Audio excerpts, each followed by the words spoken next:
Oi, pessoal. Nós vamos dar continuidade às nossas aulas. Nós acabamos o músculo esquelético e agora vamos introduzir a função sensorio-neural, ok? Nós vamos dar a introdução a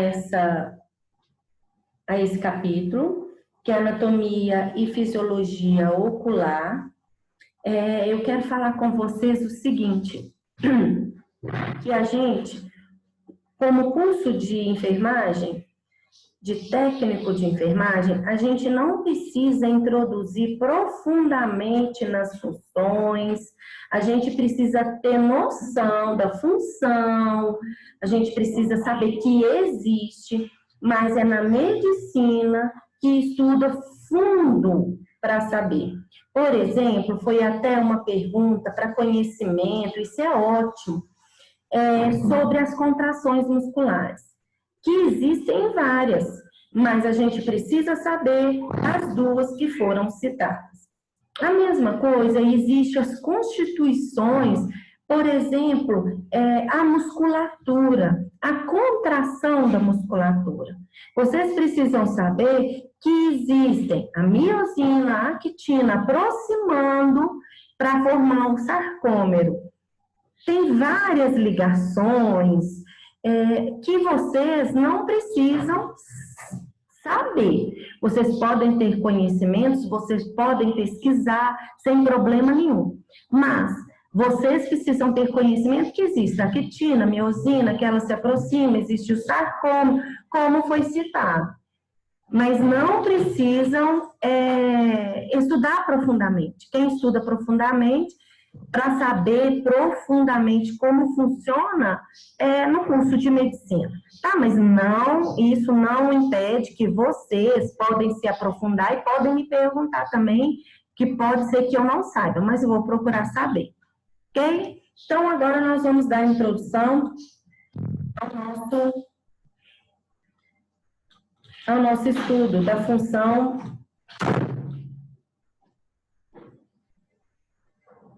sensorio-neural. Então, vamos lá. A função sensorio-neural, enquanto vai abrindo aqui e aparecendo para vocês, a gente vai conversando, tá? A gente vai falar sobre o globo ocular. Ele fica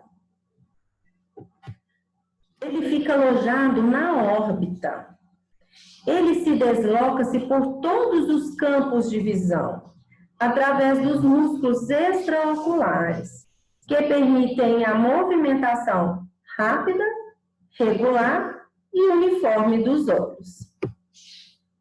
As estruturas acessórias do olho nós temos as pálpebras superior e inferior. Quem são elas? São aquelas que ocluem os olhos durante o sono. Protegem da luz excessiva e de objetos estranhos e espalham secreções nutritivas sobre o globo ocular. Principalmente, né, quando a gente tem o sol está muito forte, o que faz? As nossas pálpebras se fecham para essa proteção da luz excessiva. Nós temos também as sobrancelhas, ou até mesmo são chamadas de pestanas. Elas se projetam da borda das pálpebras e ajudam a proteger os globos oculares de objetos estranhos e dos raios diretos do sol. O aparelho lacrimal, que é um grupo de estrutura que produz e drena o líquido lacrimal ou das lágrimas. Muitas crianças nascem com esse ducto entupido. Então, elas fazem uso de pomada, fazem movimento. O olho nunca podem fazer movimento brusco, de coçar, forte, não pode. Você tem que fazer sempre movimentos circulares, quando cai um cisco, movimentos circulares, sempre trazendo para o canto do olho. Ok? O aparelho lacrimal, então, é um grupo de estrutura que produzem e drenam o líquido lacrimal ou lágrimas. Essas são compostas de uma solução aquosa contendo sais. Tanto é que quando há um choro, né, e escorre para a boca, a gente vê que é salgadinho. E algum muco e lisozima, enzima bacteriana protetora, esse líquido protege, limpa, lubrifica e umedece o globo ocular. Então, qual que é a função da solução aquosa? Ela limpa, ela lubrifica, umedece e protege o globo ocular. A parede do globo ocular, ela é constituída por 3 camadas. Nós temos a túnica fibrosa, que é uma camada superficial, constituída peça córnea, pela córnea, tá? Ela é constituída pela córnea, que é uma estrutura avascular transparente que recobre a íris. Aqui vocês estão vendo a íris. E nós temos a córnea que recobre, aqui a córnea, ok? Que recobre a íris. Admite a refratar desvia a luz. E a esclera, aqui vocês estão vendo, a esclera, conhecida como o quê? O branco do olho, que ajuda a manter o formato do globo ocular e protege o conteúdo intraocular contra traumas, batidas. Já expliquei para vocês que qualquer batida que a gente tem é falado que é trauma. Nós temos também a túnica vascular. Então, nós falamos sobre a túnica fibrosa. E agora nós vamos falar sobre a túnica vascular, que é uma camada média do globo ocular, ou um trato uveal, composta por 3 partes, que é o coroide, o corpo ciliar e a íris. Coroide, o que ela é? A porção posterior da túnica vascular. É muito vascularizada. Ela recobre a maior parte da superfície interna da esclera. Fornece nutrientes para a superfície posterior da retina. Nós temos também o corpo ciliar. Ela secreta humor aquoso e altera a forma da lente para a visão de perto e de longe, que é a acomodação, que ao mesmo tempo que a gente pode ver um objeto perto, aí ela tem que fazer a modificação para a gente ver aquele objeto de longe. Nós temos também o quê? A íris, que é a parte colorida do olho, responsável por regular a quantidade de luz que entra na camada vítrea do globo ocular, passando pela pupila, um orifício no centro da íris. Outra, que é constituída a parede do globo ocular, outra camada, que é a retina. A retina é a camada interna do olho, onde se encontram células fotorreceptoras, que é os cones responsáveis pela visão central e pelas cores, e bastonetes responsáveis pela visão periférica e também noturna. Sua função é transformar os estímulos luminosos em estímulos nervosos, que são enviados para o cérebro pelo nervo óptico. No cérebro, essa mensagem é traduzida em visão. Aqui a gente tem, olha, a pupila, aqui ela. A córnea, que é essa, nós temos elas aqui. Nós temos em 2 uma visão dupla, né? De frente e uma visão paralela. Então, aqui nós temos a íris, aqui a retina, a mácula, o nervo óptico e o vítreo. Olha o cristalino. Então, vamos dar continuidade. O interior do globo ocular ele é dividido pelo cristalino em duas cavidades, a anterior e a câmara vítrea. A anterior se situa atrás da córnea. Aqui está a córnea, atrás dela, ok? E à frente da íris. E é cheia de humor aquoso. O que é isso? É um líquido aquoso que nutre o cristalino e a córnea. A posterior ou camada vítrea se situa entre o cristalino e a retina. Vocês podem estar vendo aqui o cristalino, a retina, e a retina, essa aqui, ó, é a amarela, ok? Esse aqui, ó. Consiste em uma substância parecida com uma geleia, contribui para a recepção de imagens nítidas pela retina. E juntamente com o humor aquoso, ele contribui para a pressão intraocular.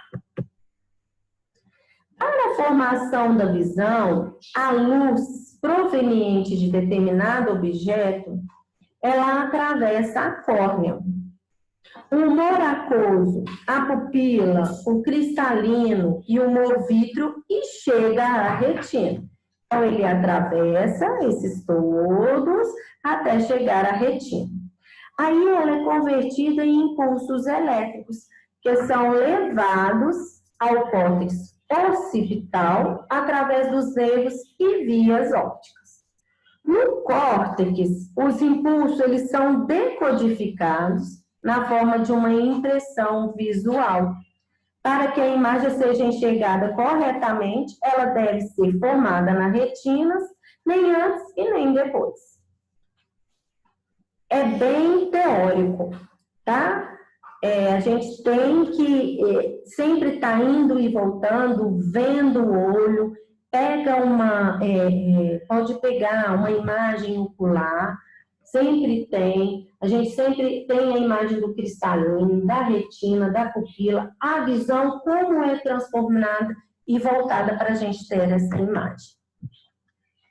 Nós vamos falar sobre os distúrbios no aparelho ocular que a gente tem, tá? Nós temos a visão comprometida, erros da refração. O que é isso? Os erros de refração, eles ocorrem quando o globo ocular se encontra encurtado ou até mesmo alongado, fazendo com que os raios luminosos não sejam focalizados na retina e geralmente dá uma visão turva. Pessoas que possuem o globo ocular alongado, a visão se forma antes da retina. Estas são portadores de miopia. Eu também. A pessoa consegue ver nitidamente objetos próximos, mas objetos distantes são vistos de forma turva. Então, tanto é que a gente força para a gente estar vendo ao objeto de longe. Isso se chama miopia. Esses pacientes experimentam turvação na visão próxima, enquanto a visão à distância é excelente. Essas pessoas possuem o quê? Hipermetropia, ou seja, a visão à distância é excelente, mas tem turvação na visão próxima, tá? Ambos podem ser corrigidos por refração oftálmica, ou seja, colocação de várias lentes diante dos olhos do paciente, para determinar a lente que melhor corrigem a visão. A gente tem outro erro de refração, que é o astigmatismo, uma irregularidade na curvatura da córnea. Com isso, a acuidade diminuídas para a visão à distância e também próximas. Uma correção cilíndrica ela é feita nos óculos, lentes de contato rígidas ou até mesmo gelatinosas. Tóricas são apropriadas, visão reduzidas e cegueiras. Para esses contatos, essas lentes de contato, tanto rígida quanto a gelatinosa, tem que ter muito cuidado, porque as mãos são muito sujas e a gente, ao colocar no olho, a gente leva muitas bactérias, tá? Causando inflamação, coceira e pode alterar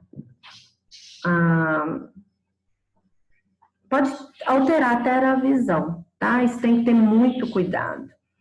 Quem não tem cuidado, quem não tem higiene, não pode usar, tá? A visão reduzida é um comprometimento visual que exige o uso de aparelhos e estratégia. Além das lentes, o uso de óculos. A cegueira absoluta é a ausência da percepção de luz, então não tem essa percepção de luz, tá bom? As causas mais comuns de cegueira e comprometimento visual, quais são? É a degeneração macular, o glaucoma, a catarata, a retinopatia diabética, que é muito acometida, as lesões, as doenças inflamatórias e os distúrbios genéticos. Quais são os tratamentos e cuidados de enfermagem, então, da visão reduzida, que a gente está falando sobre ela? A gente está falando do distúrbio do aparelho ocular, a gente citou, e nós vamos falar. Qual que é? Estimulação do uso de aparelhos ósseos, como lentes, convex, as lupas, aparelhos telescópicos, sistema de leitura eletrônica, como televisão de circuito fechado e computadores com impressão bem grande e não ópticos. São as publicações com tipos grandes e auxílios para escritas. Qual é o objetivo principal? É estimular a função visual e assistir o paciente a realizar suas funções habituais.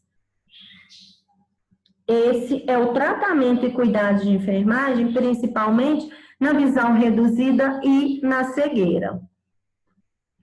No caso de cegueira, o tratamento passa por 3 adaptações: emocional, que é a aceitação da cegueira, a física, independência, e social. Isso gera polêmicas e um tanto de discursos, né? Para a gente discutir sobre adaptação social, porque tem 2 lados da cegueira. Você nascer cego e você se tornar cego. Você nascer cego, você já não conhece, né? Você não conhece a luz, as cores, e você se tornar cego, você já sabe, você já viu tudo, você tem noção de tudo, por exemplo, da sua casa, o que fica depois. Agora você nasce cego, você vai ter que se adaptar. Ao glaucoma. O que é o glaucoma? É um grupo de distúrbio caracterizado pela lesão do nervo óptico devido à pressão intraocular, PIO, aumentada. Quem que descobre isso? O oftalmo. Ele consegue conseguir essa pressão intraocular. Se a pressão está alta, você faz uma série de exames para evitar esse glaucoma. Pinga colírio para pressão ocular e etc. Quais são as manifestações clínicas? Ela pode ser sintomática, nem sentir quando for o oftalmo detectar. Ela é conhecida como ladrão silencioso da visão. Ela está te roubando a visão no silêncio e você nem está percebendo. Após determinado tempo, surge a turvação visual, você começa a ver turvo, né? Visão turva. Problemas de focalização, dificuldades sem ajustar os olhos perante a iluminação, deficiência, perda de visão, iluminação deficiente, perda de visão periférica, porque a gente enxerga aqui, mas nós estamos vendo as laterais, o que está acontecendo lateralmente. Tem pacientes que eles quebram copos, por quê? Porque eles não estão vendo o que está na beiradinha, então eles batem a mão sem querer, Isso é por causa do glaucoma, ok? Dificuldade em ajustar os olhos perante a iluminação, deficiência, perda de visão periférica, dor ou desconforto em torno dos olhos e até dor de cabeça, que é a cefaleia. Tratamentos e cuidados de enfermagem. De quê? Do glaucoma. Uso de medicamentos sistemas e oculares tópicos, que é o colírio. Sempre tem horário, tem que pingar, para quê? Para a pressão ocular não subir. Exames periódicos diretos tem que fazer para medir a pressão. Terapia clínica, cirurgia a laser é realizado, ou até mesmo convencional. A laser é muito mais confortável. O tratamento ele não consegue reverter a lesão instalada. A terapia, na maioria dos casos, é para o resto da vida, pois o glaucoma não possui cura. É só tratamento, pingar colírio e leva a cegueira se isso não controlar. Nós temos também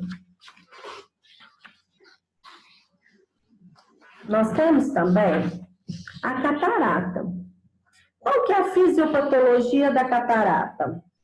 Turvação ou opacificação do cristalino, que vocês estão vendo nessa foto. Pode se desenvolver em qualquer idade, mas é mais comum em fases mais avançadas da vida.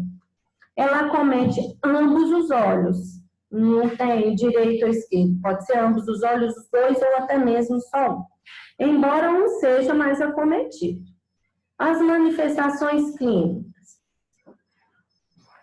Sua característica principal é a turvação indolor da visão, não sente dor. A dispersão da luz, ela é comum.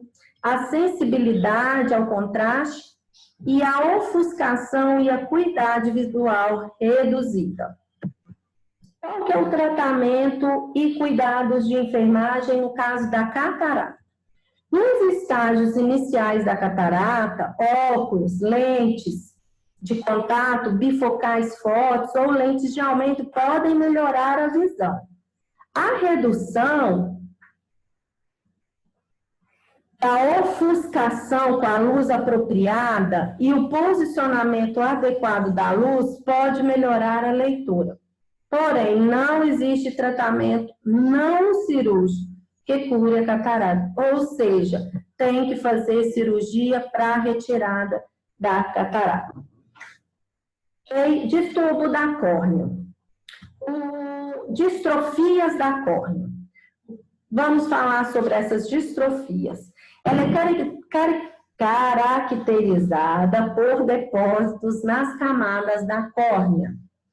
Ela há uma diminuição na visão devido à superfície irregular da córnea e aos depósitos nesta.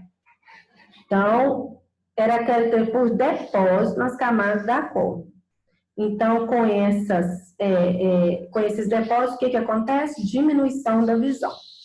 A descompensação endotelial corneal leva ao edema de córnea e visão turva. O edema persistente leva à ceratopatia bolhosa, que é uma formação de bolhas, que ao se romper provoca desconforto e dor. É uma doença herdada por traço dominante e se apresenta por volta dos 20 anos. Era muito rara, mas acontece. Qual que é o tratamento e cuidados de enfermagem?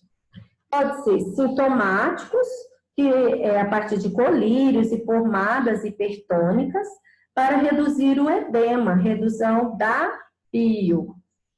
Nós falamos agora mesmo o que é a pio, o que é? Pressão intraocular.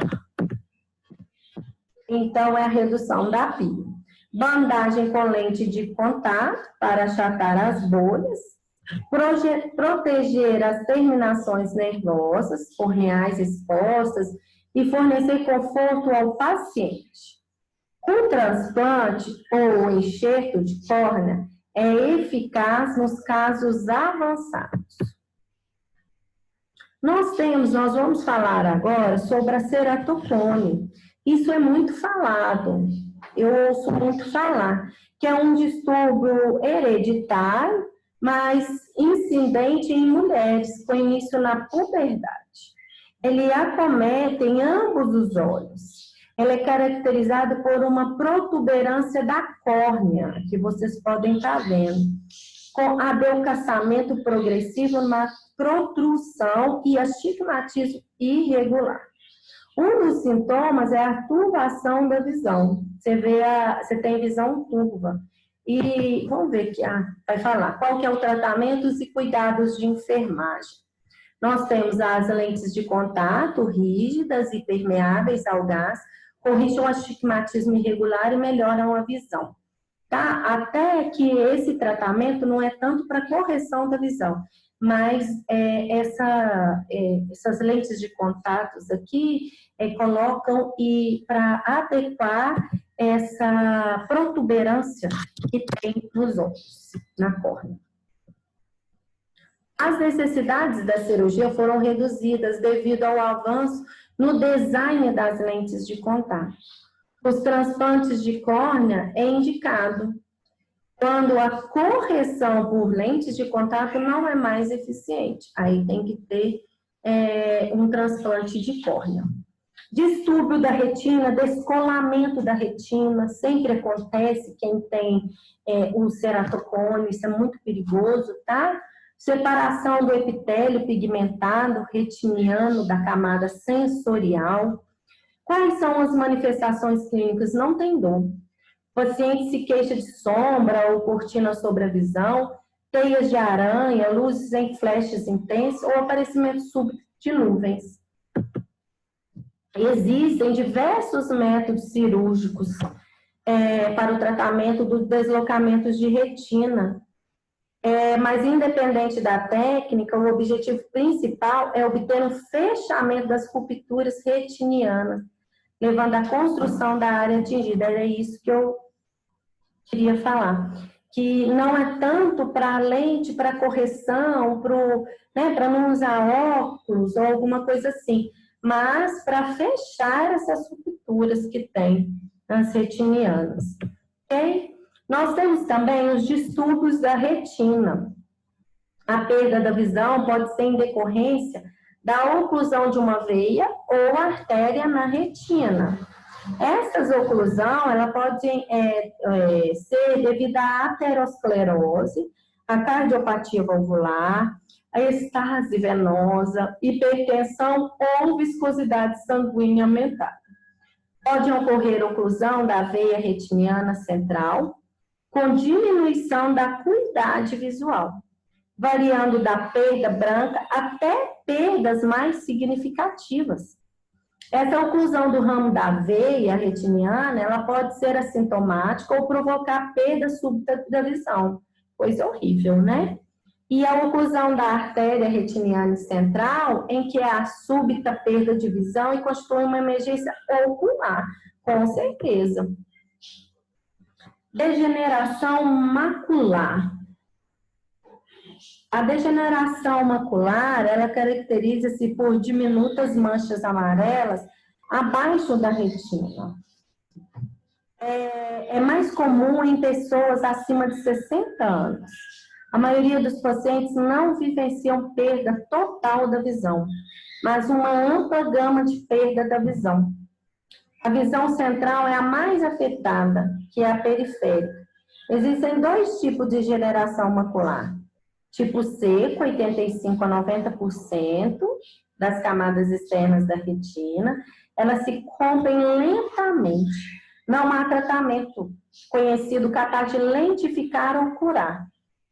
E o tipo úmido, que é a proliferação dos vasos anormal, que cresce sobre a retina, dentro da camada do coroide. Isso pode extravasar líquido e sangue, levantando a retina. Perigo, né? E pode ser tratado com laser, apesar de não ser ideal, pois pode afetar a visão e os vasos voltam a crescer novamente. O uso de iluminação intensa de lentes de aumento e o encaminhamento para um centro de visão reduzida beneficiam bastante o paciente. Gente, é muita coisa, mas o último, eu vou falar sobre o trauma orbitário, que aí a gente faz por exercício, para a gente estar vendo também um videozinho, tá? Normalmente, esse trauma orbitário, ele é associado a um trauma craniano. O trauma fechado ou penetrante produz dor, equimose, edema de pálpebra. Eu até tinha fotos, tem fotos dos outros, eu não coloquei, se vocês quiserem ver, pode ver. Mas é umas fotos muito feias. E deslocamento do globo ocular para baixo, hemorragia. As lesões fechadas provocam hemorragia subconjuntival, que é o olho roxo. O tratamento para hemorragia é conservador e constitui na extensão completa. Limpeza, reparação da ferida, elas são utilizadas com pressa principalmente frias, para quê? Para contrair esses vasos e não ter para controlar essa hemorragia, principalmente na fase inicial. E posterior, compressas quentes. Os hematomas podem ser drenados e, quando produzem aumentos da pressão orbitária, são cirurgicamente evacuados. As lesões penetrantes podem provocar lesão grave no nervo óptico. E a perda de visão pode ser súbita ou tardia, progressiva.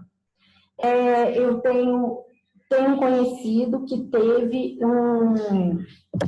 uma queda de moto e ficou inconsciente, foi levado a João 23, e ele ficou 16 dias inconsciente e ele não teve fratura nenhuma, mas ele teve, o cérebro dele teve uma movimentação intracraniana, onde atingiu o nervo óptico. Aí o que aconteceu? Foi um trauma, não foi? E aí o que aconteceu? Ele teve perda visual e gradativamente eles estão acompanhando para ver se volta ao normal, tá? Ficou muito vermelho. Teve outro amigo também que teve um acidente de carro, onde tem um cinto, né? Nessa caixinha do cinto ele bateu com o olho e teve um trauma e teve sangramento. E aos poucos foi voltando. Graças a Deus conseguiu voltar ao normal. As fraturas orbitárias necessitam de intervenção cirúrgica quando interferem na visão binocular, interferem na mastigação e obstruem o canal lacrimal. Os corpos estranhos que penetram na órbita, como o ferro, o cobre e materiais vegetais, não são bem toleradas e podem provocar infecção purulenta. Inicialmente é avaliada a lesão e feito o tratamento conservador ou remoção cirúrgica. Vamos dar uma paradinha por aqui? Eu vou colocar para vocês um vídeo para a gente estar fazendo um resuminho. E logo após, a gente já vai para os exercícios, ok? Nesse vídeo, vocês vão poder ver a diferença que eu falo com vocês, né? De poder profundamente conhecer. Esse é um curso de medicina, que vocês vão estar vendo que ele vai estar falando para um curso de medicina.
Isso, pessoal, é para servir de conhecimento para vocês, tá vendo?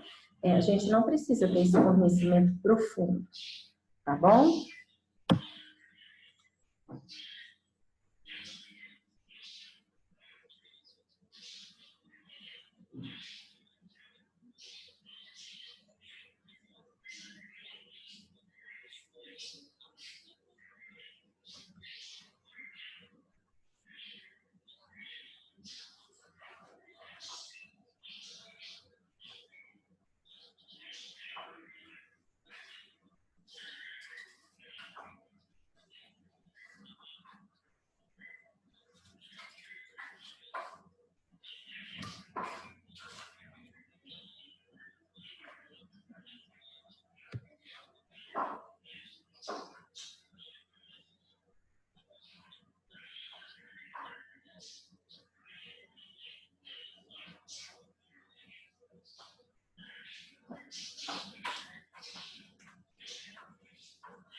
Pessoal, vocês estão vendo que é para conhecimento. Se vocês, aqueles que não quiserem assistir o vídeo, não tem problema, é só acelerar, no final do vídeo já vai estar o nosso exercício. Vou só acabar de ver e vou passar o exercício. Aí fica com vocês, ok?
Nina.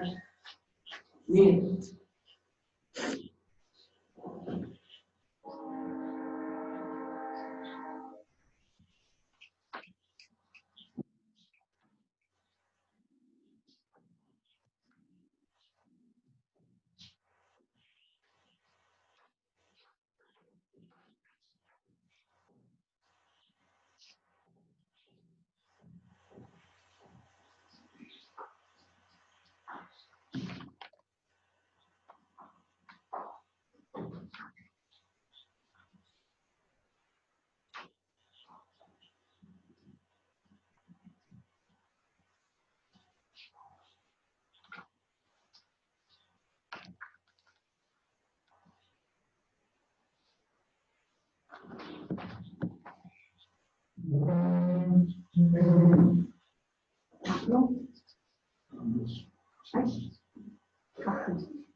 Quem está com fome?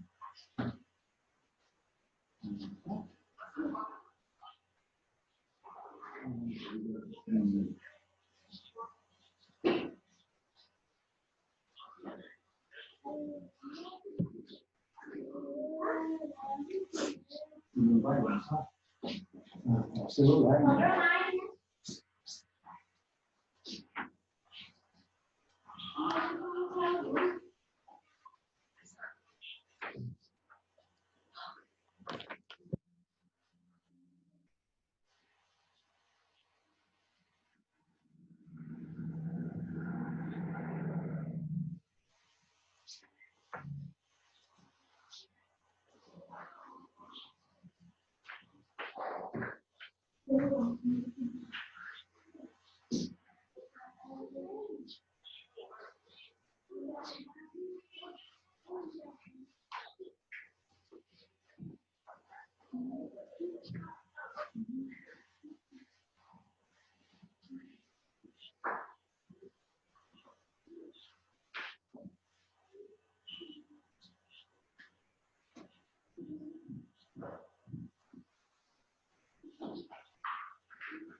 Eu posso impressionar?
Ok, pessoal, agora nós vamos dar início, então, ao nosso exercício.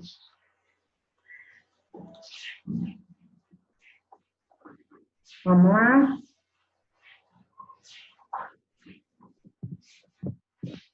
Exercício de revisão.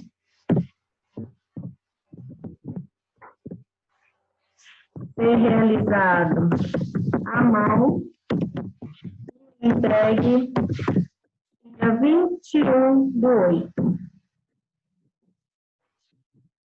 Número 1.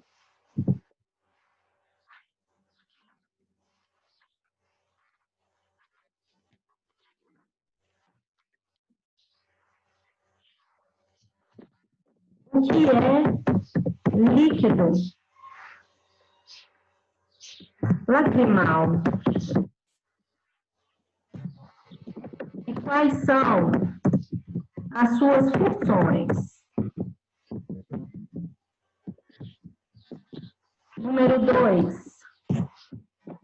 Qual é a função da córnea?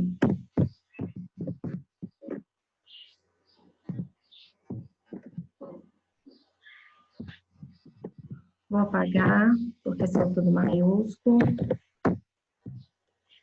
Qual é a função da córnea?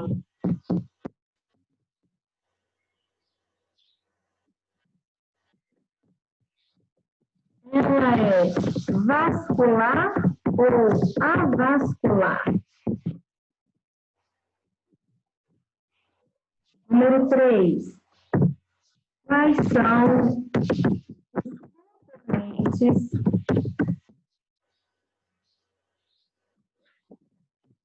da túnica fibrosa?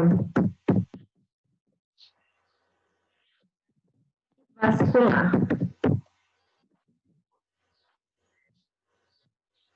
4.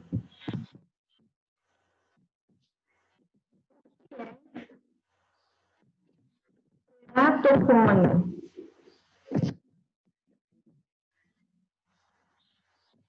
5. O que é cegueira absoluta? Gente, eu vou deixar apenas esses exercícios, tá? Não é dia 21/8, não.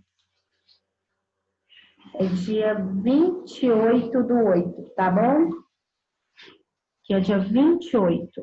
Desculpe. 28/8. Esse é o nosso exercício.